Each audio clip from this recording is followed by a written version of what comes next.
Morning all. How you guys Morning. doing? Good. That will be on the test. Write that down. All right. Any questions, needs, concerns, etc. before we get started today? Yes. Any chance you got that cost to go a little bit down on the Achieve thing? Sadly, no. Okay. Just raised the prices on everything. I got you. Don't No worries. appreciate that. So we need to settle with the $50. Yeah, I'm sorry to say. It's all right. I still feel it's better than a textbook you'll only use once No, it's true. for $100 and something. Yeah. Yes? So I've got a refund coming back to me from my bill. How do I get them, is there a way for me to get them to take that money and apply it towards this book? That's what I'm trying to figure out, because my understanding for the years I've been here is that students have been able to use their normal funds for this, but apparently you guys, when I talk to the office, they say no, students pay for books out of their pocket most of the time, which doesn't feel right to me. So I've been going back and forth with the office about this. Now, I think if you specifically have credits with the school bookstore, they have been trying to get them to allot them for that. This is becoming more of a issue than I realized. I just assumed this is the way the system works, and no one told me otherwise until now. Things change in a decade, you're not a student.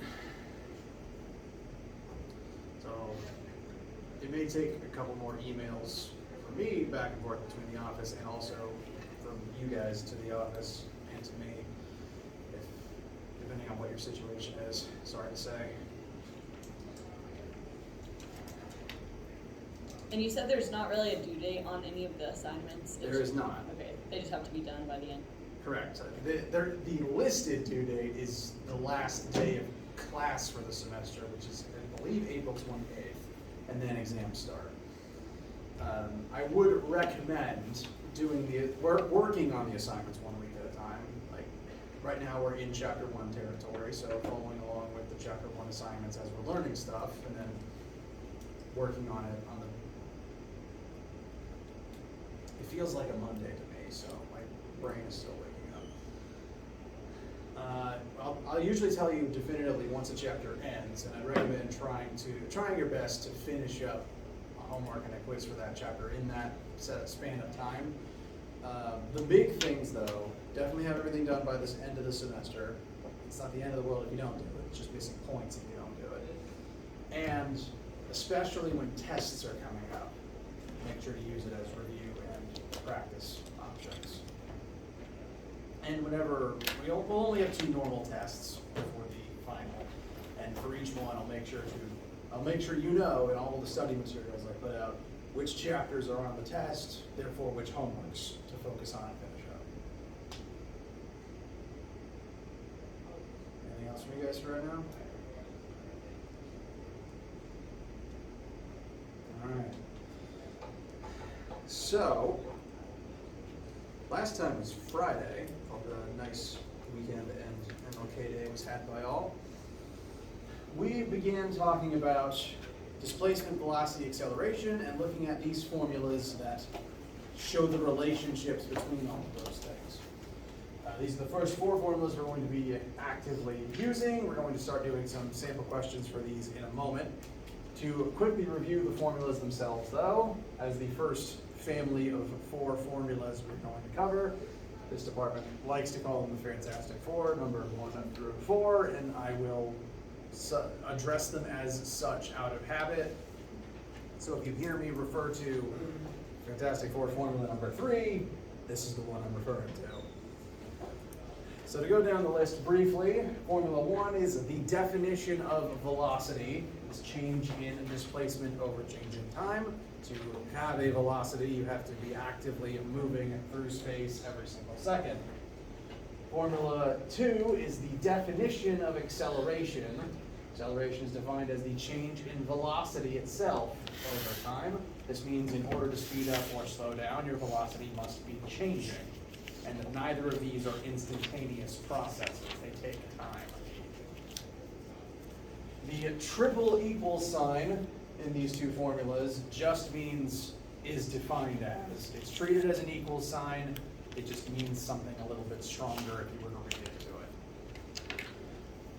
Formula number 3 says that as an object accelerates over time, it will continue displacing through space as that happens.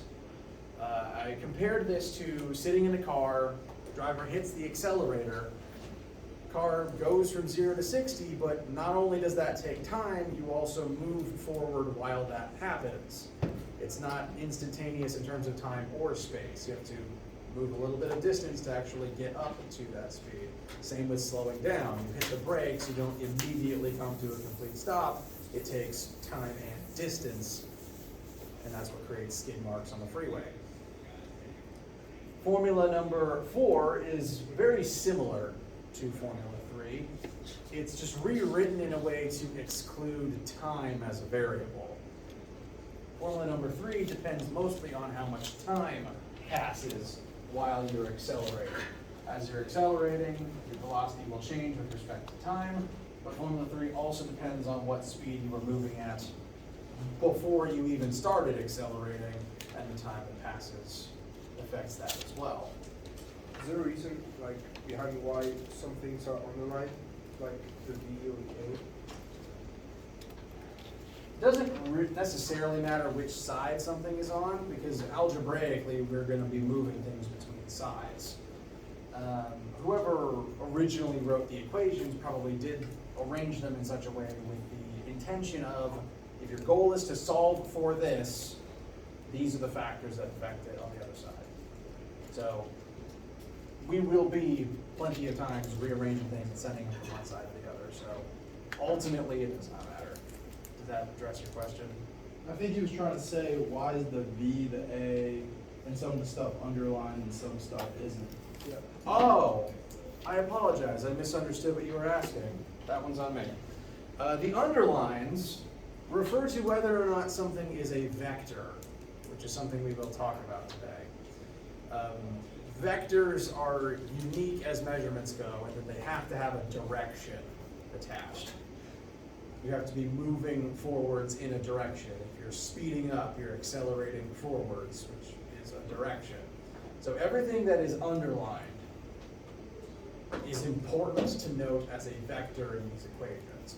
And we're going to do some quick practice just for the math, and then I'll talk about what all the vector directions mean as we start comparing the different directions to each other and look at more than one axis at once.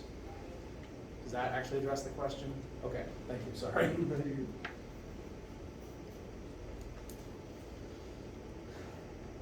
So Formula 4, again, similar niche to Formula 3. It talks about, or at least references, displacement while an object accelerates as a function of how much its speed changes. It's just rewritten in a way to eliminate the need to know time. Instead, you just need to know by how much did you speed up and the distance you moved while that happened. So 3 and 4 are both very useful. I'm gonna say most of the time in a situation where you're accelerating and moving distance, and you want to analyze that, 3 is gonna be more useful than 4. Time's a very important variable. We usually want to know time, and as a result, 3 is pretty important, either because you know time and want to use it, or because you need to find it. So 4 is mostly coming in handy when time can't be found or isn't an issue, and that's pretty infrequent as far as this class goes, but when it does come up, it's important to remember Formula 4 exists, which is why all 4 of these are at the top of your formula sheet.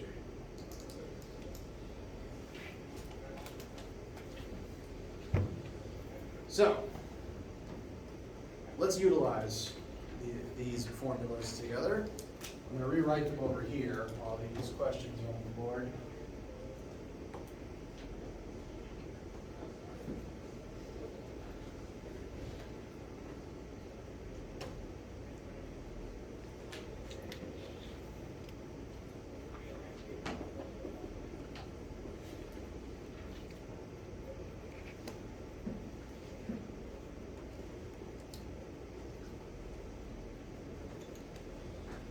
as I'm rewriting them, I want to actually mention a quirk about them.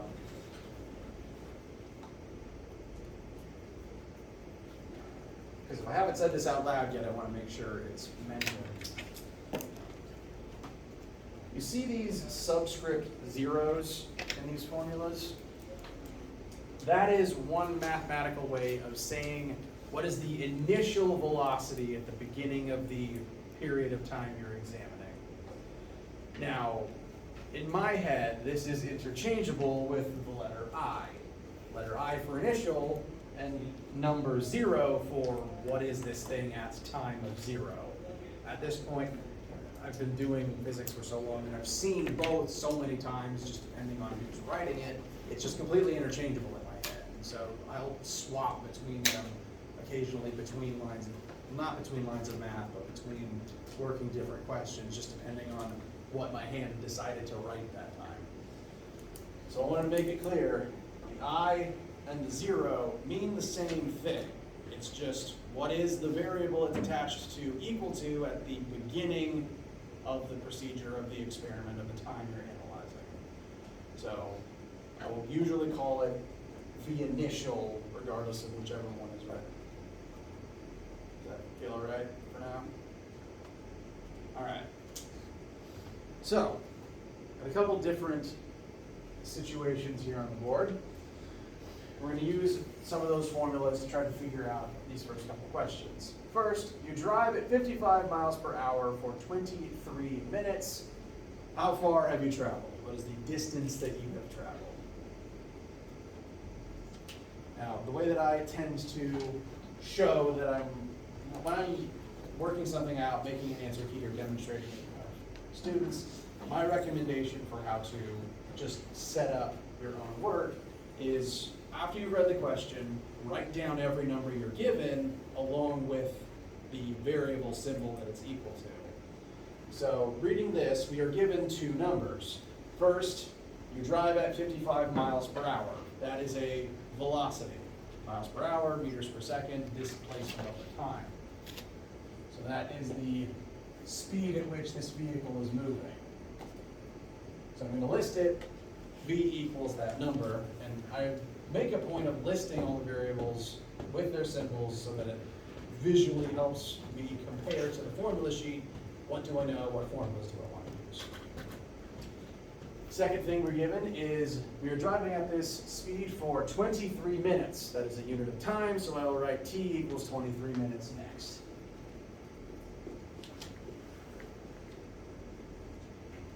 And lastly, we are asked how far have you traveled? We don't know this one, but we want to know it. We want to know the displacement of this vehicle while this happens. And so I'm going to write delta x as an unknown. I think it's important to list it because now that we've got v, delta t, and delta x on the board, we can look at the formula sheet and see what formulas have these things that would allow us to solve for x using the two numbers we have. For every problem I work on the board, I'm going to go through this basic layout, and I'd recommend the same for you, because especially if you're working on your own, and especially on a test, I find it helps kickstart the problem-solving process to see them listed this way before comparing to the formula sheet, and to make sure you've got all the info listed and you don't miss something in the actual text of the question. So, we know two things, and we want a specific third thing. Which formula should we invest in? I like the third one maybe, or first one? Good guesses. And it's a good idea to consider multiple ones. So you see 1 and 3 as possible candidates. I'm going to actually look through both and explain both. Formula 1, we've got v equals delta x over delta t. That's all three things on our list. No other extraneous factors. This will work just fine. Now, 3, it's actually a good insight to point 3 out because we want to know delta x, and the formula is already in the form of delta x equals, so that's hopefully less algebra involved. Delta x is equal to velocity initial times time. We do know a velocity for this particular question, and we know time. We've also got this term though, 1/2 a times t squared. Now we know t, but the question did not explicitly tell us an a. This is where kind of the critical thinking puzzle solving element of these questions will come into play, because we can use this one, and I want to show how since you brought it up. This question just says we are moving at 55 miles per hour. It does not say that that changes at any point, which generally means it's safe to assume that 55 will stay constant. If that velocity remains constant, what would your acceleration be for this process? 0, exactly. So that's an extra free piece of information that we could assume if we wanted to. A equals 0 meters per second squared. Because if your speed isn't changing, you're not speeding up or slowing down. We could plug a 0 in for A, and that whole back part just falls off. Because 1/2 times 0 times anything is just 0. So I'm actually going to rewrite formula 3 real quick.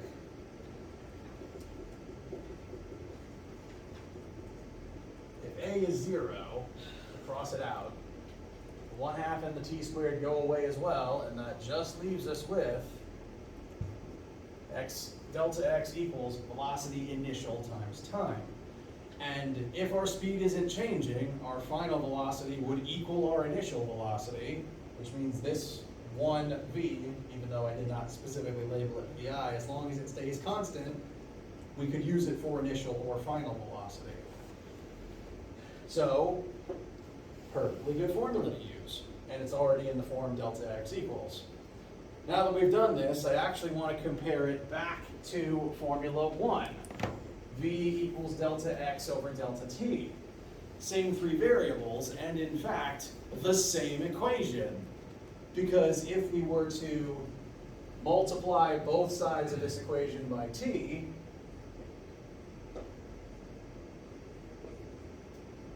I suppose I should say delta t, we'd get t times v equals delta x, which is exactly what's written over there. That's on purpose. Formula 3 is specifically a more situationally variable version of Formula 1. Formula 1 is just, well, Formula 1 is where you drive race cars. The first formula here is what happens when an object is not accelerating and it's just moving distance over time. This is the more general case where you can factor acceleration into that, which is one reason why Formula 3 is arguably one of the more useful ones up here, because whenever you could use one, you could automatically use 3 too. That does specifically mean if an object's accelerating, Formula 1 is automatically out, because that formula cannot handle a change in velocity. That's what 3 is for. So on your own formula sheet, or in your notes, if you've been listing these formulas out, you can put a big old asterisk on that first one. Doesn't work if accelerating.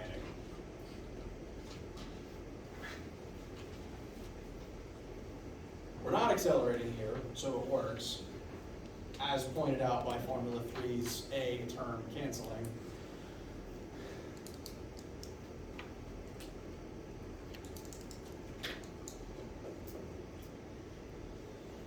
So now we're set to multiply 55 by 23, right? Almost. Trouble is our units don't match. Here we've got miles per hour, and here we've got 23 minutes. So if we multiply these together, our final units would not be miles, they'd be mile minutes per hour, which I hope isn't a thing. So we need to convert something so that they cancel properly and give us just 1 unit of distance. What seems to be the most straightforward thing to convert here to make them match? Minutes? Minutes to hours. All right, let's take the minutes and turn it into hours. So more practice for conversions. We're starting with 23 minutes. You're gonna multiply it by something to turn it into hours. There's 60 minutes in 1 hour. And I'm going to arrange that ratio into a fraction such that minutes cancels out and leaves us with hours. Since minutes starts in the numerator, I'm going to put the minutes part of the conversion in the denominator to cause it to cancel. And that means I'll put the hours part on the top. Once again, this means that minutes times hours divided by minutes, the minutes cancels, and that just leaves us with hours. All that to say, divide by 60. And that should give a fraction of 0.4-ish. 0.38. Thank you.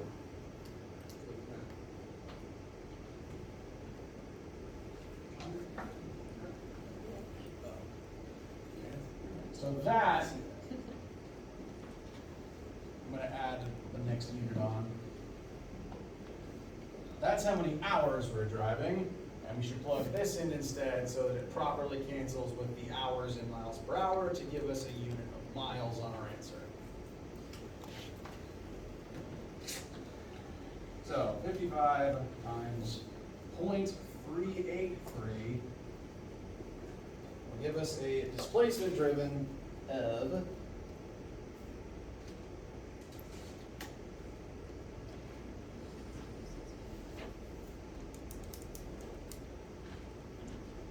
what do you guys get? 21.08. Fantastic. And that's, we do like meters around here, but we had everything we need to find miles, and note the question didn't ask for meters, which generally means it's okay to leave it that way. If I am writing if you're taking a test in here, and I don't ask you to convert the answer into a different unit, that's permission to just leave it. The main time where you need to pay attention to that is in the online homework, where it will often ask for a specific unit in the answer box. And if you say the formula gives you meters, as most of our formulas will, but the homework asks you for kilometers. You put in the number for meters, it might count that as wrong, and it might mention specifically, did you check units, or your answer's off by a factor of 1,000. So on the homeworks and quizzes specifically, pay attention to the unit of the answer and compare that to the unit of what the calculation gave you. If it does not state clearly, or if it's a test and I don't ask you to convert, you can usually leave it though. All right, so first calculation, 21 miles in about half an hour. Feel good, I hope? All right. Second one. This one is going to now factor in a non-zero acceleration.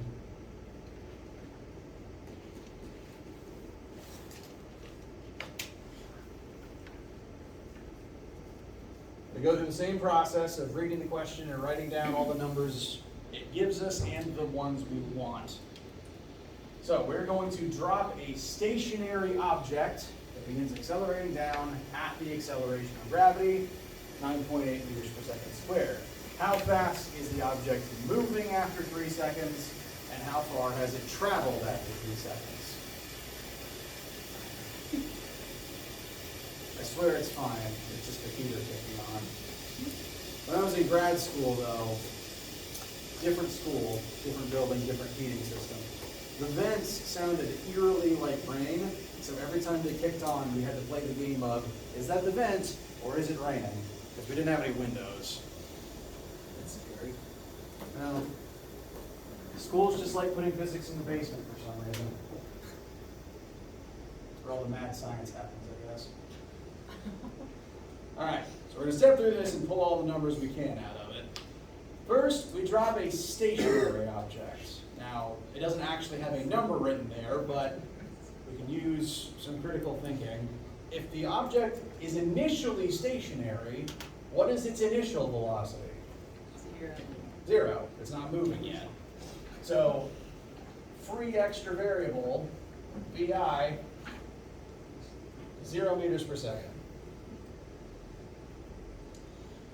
It's going to start stationary, and we are going to drop it. And once something begins falling, it technically starts accelerating as it falls. Falling on Earth, as long as you don't have some sort of a parachute or a jetpack, is technically an acceleration. Objects get faster and faster as they move towards the ground. This is one, you've subtly noticed this before, because you've probably noticed, okay, me and or other humans can jump off of a 1 meter high table pretty fine, but 3 meters and suddenly you're gonna hurt something when you hit the ground. That's because the higher you jump from, you will accelerate to a higher speed before you hit the ground. And hitting the ground at a higher speed means more pain. So, as this object falls, it will specifically be accelerating towards the ground, getting faster and faster. So we're going to list the acceleration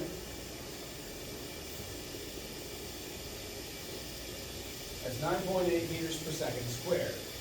This is a number you will use very frequently, because this is the number for the rate, the acceleration of falling objects on planet Earth. So this is a number that we're going to use very often. If not every question, it will feel like every question. You don't necessarily need to memorize it, but write it on your formula sheet and I'll remind you of it constantly. And we'll talk about where it comes from and how we'll be using it shortly. One other thing I'm going to note about this particular number is I'm going to go ahead and stick a negative sign on it. The reason for this is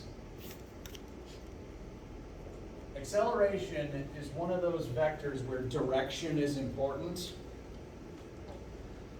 And in the case of gravity on Earth, you always fall down. Now, it's possible to create a system of equations where down isn't a negative number. But generally speaking, most scientists treat down as negative, just for consistency's sake. For that reason, most of the time you see this number written, there will be a negative sign on the front of it. And I'm going to start doing that now. Does not mean that you're slowing down, it just means you're accelerating down and getting more and more faster in the negative direction. Compared to this being the positive y direction, as you probably discussed in geometry classes. Feel all right so far? Okay. Again, we're going to be rewriting this number several times. We'll make sure you understand it by the end of the class. So, starting at stationary, we will accelerate at this rate as the object falls. We've been asked, how fast is the object moving after 3 seconds? So 3 seconds will pass, that's a time of 3. After that time has passed, we want to know what the object's final velocity is after those 3 seconds pass. It is 3 seconds of falling to speed up. And how far has it fallen in 3 seconds? I'm actually going to call that delta y rather than delta x, just to get used to thinking of it in terms of the x and y axes.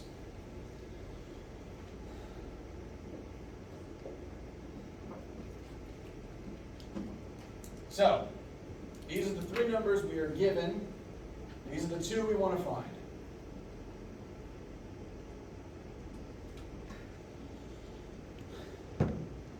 After listing all of those variables, we've got VI, A, and T. We want VF and delta Y, which just means the vertical displacement. If you see a D or a delta X in a formula, you can still use that formula, you just want to make sure you're using specifically vertical information for it. Which of these formulas, well, just starting with the first one that's asked, for final velocity, which of these do you think will be most useful for finding final velocity? 4 is a very good place to start because it specifically lists final velocity. We want VF, We know VI, we know A, but we don't know displacement yet. We do ultimately want to find displacement, so this formula has two of the things we don't know in it yet. So good one to hang on to. We will come back to it. It just means that we can't use it yet since we've got two things missing in it. And if you've got two blanks in an equation, you can't solve for either of them. So we'll hold on to this one, but we'll need another one to start. Third one. 3 is a good place to start too. This will allow us to solve for displacement. You can mentally swap x for y as long as you're consistently using just x's or just y's.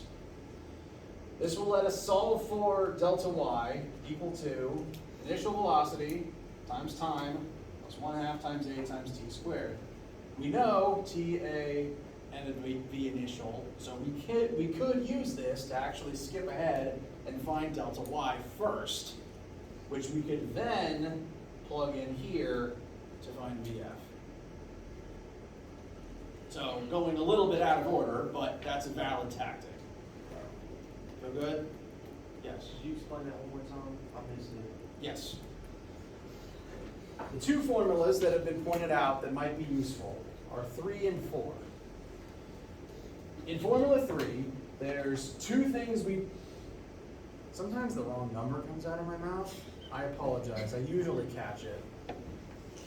In formula 4, we want VF, we want displacement, the distance fallen, and we know VI and A.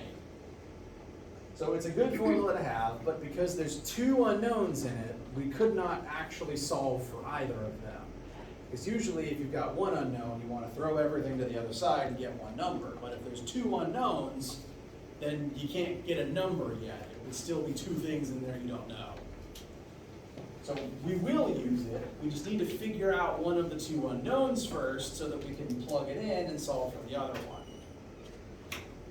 So if you did know what T was, or what displacement was, you could then, if you only have one you're missing, you then could move to one side and solve for it? Yes. The golden rule is, if an equation has only one thing missing, you can rearrange and solve for that one thing. But if there's more than one thing missing, that one formula cannot give you a number for just that one thing. It would give you an equation comparing two unknown things. And you couldn't find either of them unless you knew one of the things. Well, I'll even demonstrate now, because I'm realizing it might be a little vague. VF squared equals 0 squared for VI plus 2 times negative 9.8 times our vertical displacement. We still have two unknowns here. And if we were to try to solve for delta y, we could send, the 0 just goes away, so we don't need to worry about it. We could divide both sides by 2 times the acceleration, but that would still leave an unknown over here, meaning we don't have a number for delta y. Similarly, if we wanted to find VF, we could take the square root of both sides, and that would leave us with VF equals, but then there'd still be an unknown buried inside that square root, and we wouldn't get a number yet. Does that help? Sort of. Still trying to absorb everything. Still a lot. It's physics, there's a lot to absorb. That's okay. What it means is we can't use it yet. In order to be able to use this effectively, we need some other way to figure out one of those two things, and formula 3 is a good option. Because in this formula, we want to know displacement, and we already know velocity initial, time, and acceleration. And this second t is the same as the other one. You put the same number in. It's just in more than one place. So for this one, we know everything except displacement, which means we can use it to find displacement, which I will now demonstrate.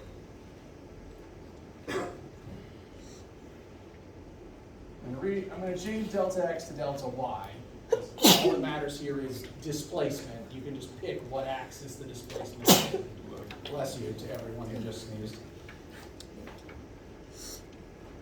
VIT plus 1/2 a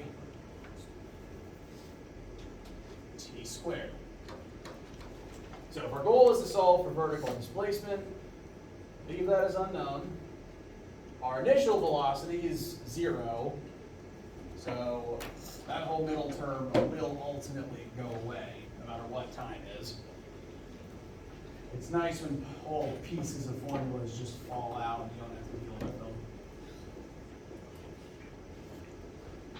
The latter half, 1/2 times acceleration times time squared. We know all these numbers, so we can get a number here, and that will tell us how far the object falls in 3 seconds. I'm going to simplify this by one line, because this middle part, it's 0 times 3. That's just going to go away. It's going to become 0. It doesn't matter.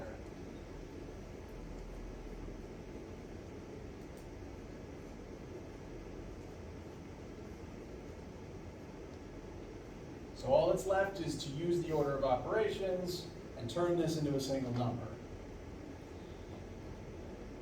Questions, vague feelings so far?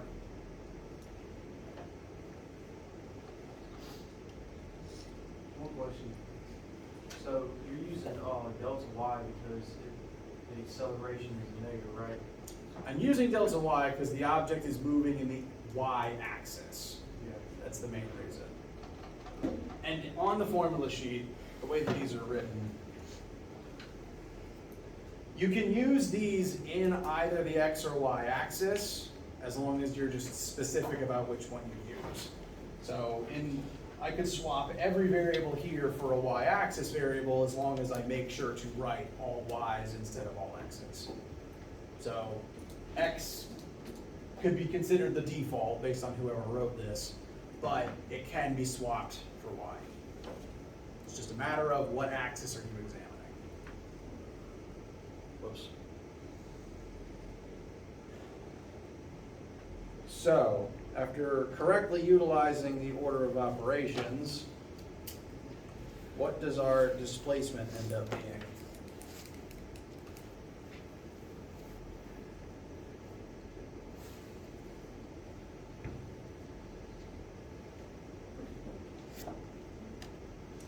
Is it negative 44.1? It is. Heard one person say it and saw one person mouth it. Very good. Now the negative just means that it fell down. It doesn't mean that it somehow fell backwards, it just fell down. Negatives here will mean direction more so than somehow taking away from something. So the negative means down. Negative y refers to down if positive y refers to up. And now we know how far it fell down. For a brief context building exercise, to anyone who's not used to thinking in meters yet, 44 meters is approximately 50 yards.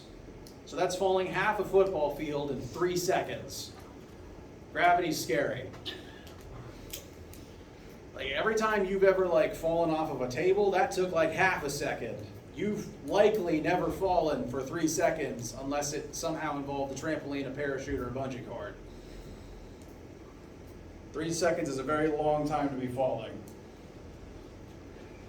Now that we have delta y, we can actually use it in our incomplete formula 4 to find VF.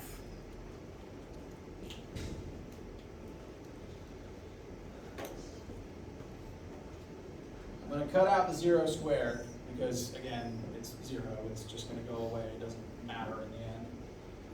So 2 times negative 9.8 times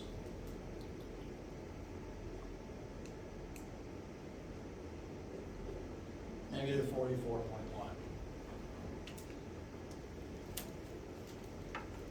And so, after falling that distance, to what speed will you accelerate to?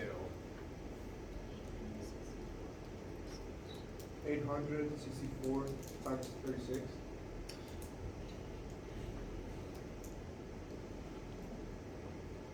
One sec, I keep pushing buttons out of order.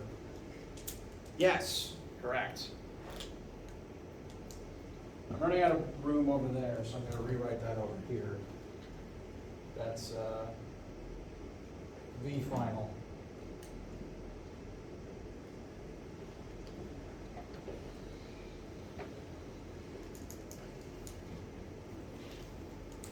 About 864, oh, that's a velocity unit, excuse me. When we have to take the Oh. square root. We do, you're right. Square root, excuse me, thank you. That number was way too big. That's twice the speed of sound. It does not take only 3 seconds to go Mach 2. That's better. 29.4. The 864 is correct for multiplying 2 times 9.8 times our delta y, but according to the formula, that you would then need to take the square root of both sides. After doing that, that would be 29.4 meters per second. Some things to note. One, this is very fast. This would be approximately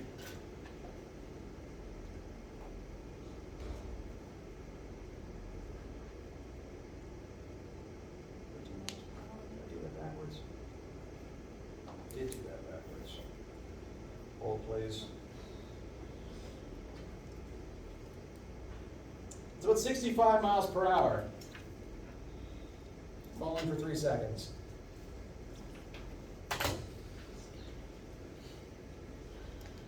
Two, the formula is actually very bad at telling us a direction here because of the fact we took a square root. It's not actually really telling us whether the answer is positive or negative, because if you square a negative, it turns into a positive. So this is one of those times where you'd have to, understanding the situation we're discussing, where an object is falling downwards, and knowing that this velocity should point downwards, you are moving down as this happens, we would have to manually add a negative sign ourselves, just to indicate direction. Just to indicate direction. Now, I'm going to talk about direction, or introduce it, because we're actually nearly out of time today. Does the number make sense? Does the process to getting to the number feel okay for right now? All right. Now, a brief discussion of why I keep insisting on direction before we end for today. In physics, we try to understand the universe, and not only is the way that something's moving important, the direction it's moving in is also very important. For that reason, we've been calling our variables displacement, velocity, and acceleration because those are mathematically considered to be vectors. A vector is a unit that specifically has a direction attached. When I ask you velocity, I want to know not only how fast is something moving, I want to know the direction it's moving in, Gesundheit. Because that gives us more information. For example, in a case where you don't know direction, and you're just told one train's moving at 30 miles per hour, one train is moving at 40 miles per hour, when will they crash? You can't really answer that without knowing what direction they're moving in. Because if they're heading towards each other, it'll happen quickly, but if the faster one is behind the slower one and they're moving in the same direction, it'll happen a lot later. It'll never happen if the faster one is ahead of the slower one and they're moving in the same direction. Direction's important, because if you don't know it, then you're missing information and you're missing context. This is a list of common vector measurements that we'll be using throughout the semester, and we can talk about the differences between them and why they count as vectors next time. The main thing to note for now is, in this class, direction is very important. And we'll resume discussing that on Friday as we start talking about two-dimensional vectors, two directions at once. Let me know what you guys need. No lab this week, so enjoy your afternoons. And let me know if you need anything. Have a wonderful day.